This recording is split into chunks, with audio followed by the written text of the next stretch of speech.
yeah. Oh, yeah, him on this one.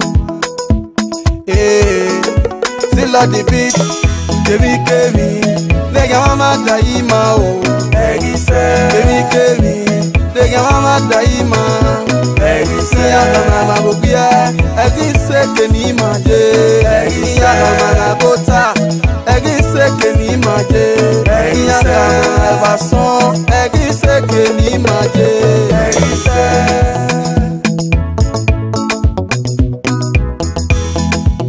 Akole mana o, mami agene munya lele. No jogu kwalima o, nyenoge no kambu wewu. Aya me na kota wegya o, atinya hulelefe na tinya o, mami o kotole no kesore. Alaga ite ye, agi mwite ye. Amona popo viwa e, go gere no se o betio isa. I wanna pop up your isa, go get a was over to Sunny Raven. Every nigga yaguali, mama, whoa. Who said no can't be my own? Kemi, nigga, mama, daima, oh. Kemi, nigga, mama, daima. Siya mama, bobia, egise keni maje. Siya mama, bota, egise keni maje. Siya mama, bason, egise keni maje. Ijaro kajore, aseme o kenufa o. Etipa le na seme o, ijare nuwe kajore o.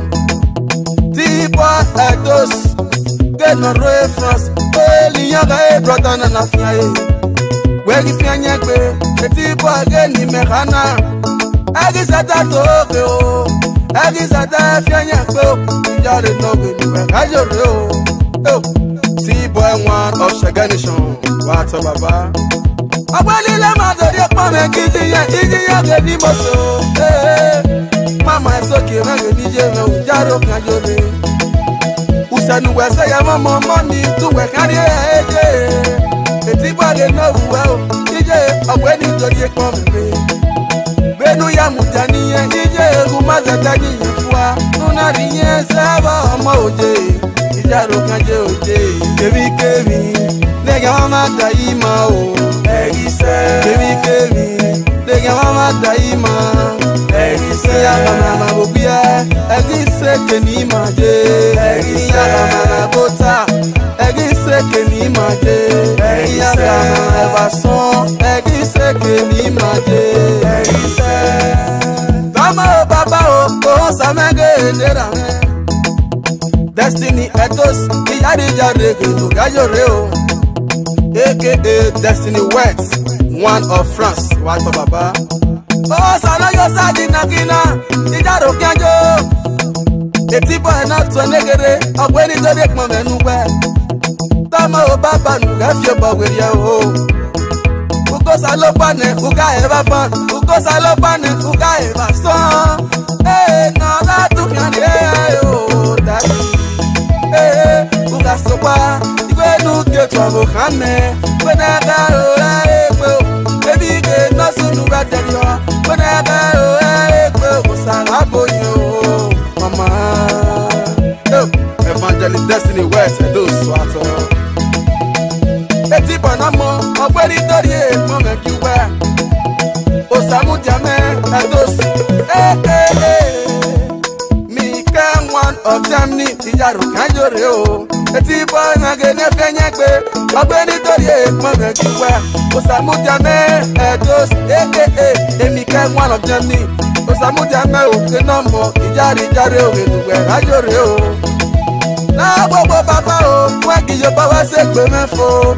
Iyo boge na rie na me o. Ona se tiangele yu mo me. Na bobo iyo ba wa ni me kike. Nu ke e so mo fo o. Daddy Vita oh, the Vita don't see me noka. Daddy Vita I don't see me no more now. AKA perfect one of Italy. Perfect la wo daddy. La wo nuri na ba makoko daddy. yo boni kwa love go. Mami gi yo boni kwa love worry. Ana to le pe wa ya so mo ko. Oh, iga di ekpon me o. Iga ke le di ekpon me be na ke o daddy. Daddy Victor Edos aka Pave 1 of Italy. Daddy wa yo.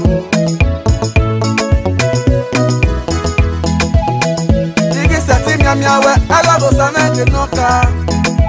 Alagosa ebuwa o ijaro ki ajode o. Tosifa 1 of Germany. Eti po me na se menuwa. Ogbeni tori ekpon me ki we. Budi o Messi ni emi weji, o Messi ge ni emi weji. Oya ka mo me ni to ye ni we so yeye o. Yare. Alagosa me o ebuwa o. Emi nugu ke tora sawo po. Ara peta na pesa re o. La baba ki yo baba se pe me fo daddy. Alagosa ebuwa Tosifa 1 of Germany. Oh, wese o. Eric Edos aka Baba Ke. Oh, explain you know de Baba na no fian Eric Edos ijaro kian yo de. Agi yo Baba se pe na fo. Oh, igi sati nyawe. Era na ge ni moso.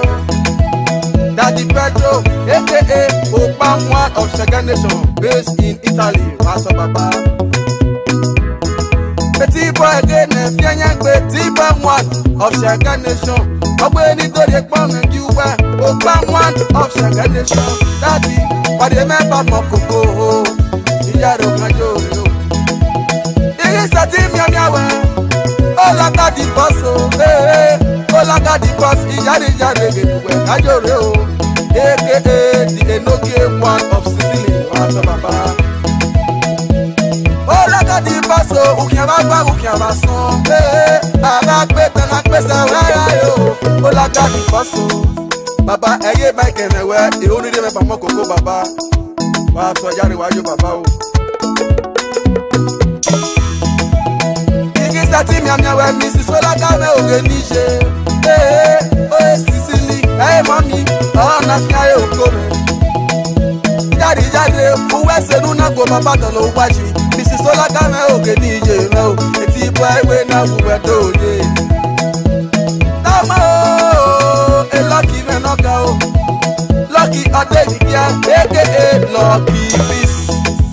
Lucky busy me oge no mo kia una. Daddy you go dey see money dey use. So, agbenu ga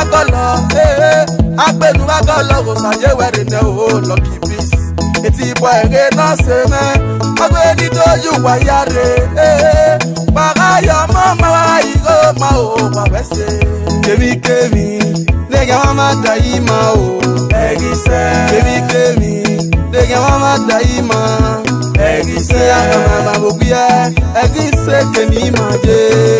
Ya mama bota. Egise keni maje. Ya mama bason. Egise keni maje. Kemi nega mama daima o. Kemi nega mama daima. Ya mama bobia. Egise keni maje. Ya mama bota. Egise keni maje.